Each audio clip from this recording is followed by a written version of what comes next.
Unajenga nyumba yako wewe, ya kwako wewe. Unafanya biashara yako ya kwako wewe, si ndio? Kwa ajili yako wewe. Lakini kuna watu wanaghadhabika, wanakuwa na uchungu. Asiyapate biashara hawa wanapata uchungu, wanaghadhabika ndani ya mioyo yao, kama vile ambavyo wanasema hautafika popote.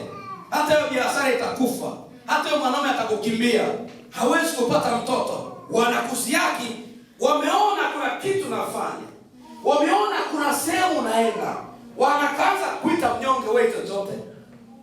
Wataka kusema hivi, wakujenga umekuwa wewe, wakuolewa umekuwa wewe.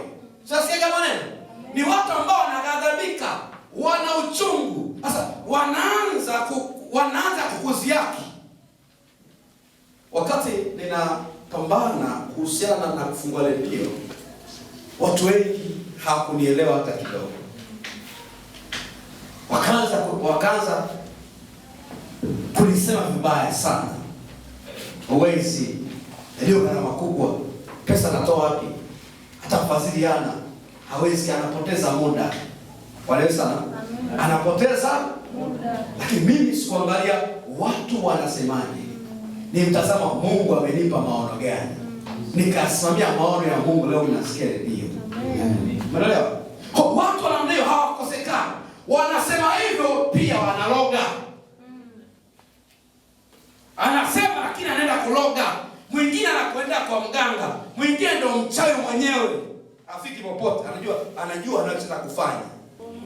Hawa ni maadui wanawaziaki, kama vile wao wanavyokuziaki. Anifaa sikiza na suka, tutaona kama ataolewa. Wakolewa amekuwa Amida, hawezi kuolewa tena huyu. Wanaelewa sana. Sasa hawa watu wanaongea kimwili, lakini pia wako rohoni. Kuna vitu wanaenda kufanya rohoni. Kuna watu wanaghadhabika. Ukua kula mara moja umeanza kula mara tatu. Kuna watu wanaghadhabika. Bwana sana. Ulikuwa na watu wote kwa kukupa pesa, umeanza kukupa pesa, watu wanaghadhabika. Ulipoteza kibali, sasa umeanza kupata kibali, watu wanaghadhabika. Wachawi wanaweza kuungana kuja kudhoofisha imani yako. Wanaweza kuungana kuja kuua ndoa yako. Wanaweza kuungana kuja kuua biashara yako. Wanaweza kuungana kuja kuzuia ujenzi ambao unajenga. Wanaweza kuungana kuja kuzuia pesa ambayo unaichanga kwa ajili ya kununua uwanja. Wanaweza kaungana pamoja ili kuja kupigana. Kumbuka wanasema kwa yakosea kitu, walikuwa yakosea chochote. Kwa hiyo usifikiri kwamba lazima umkosee mtu kitu. Pana chuki ya mafanikio.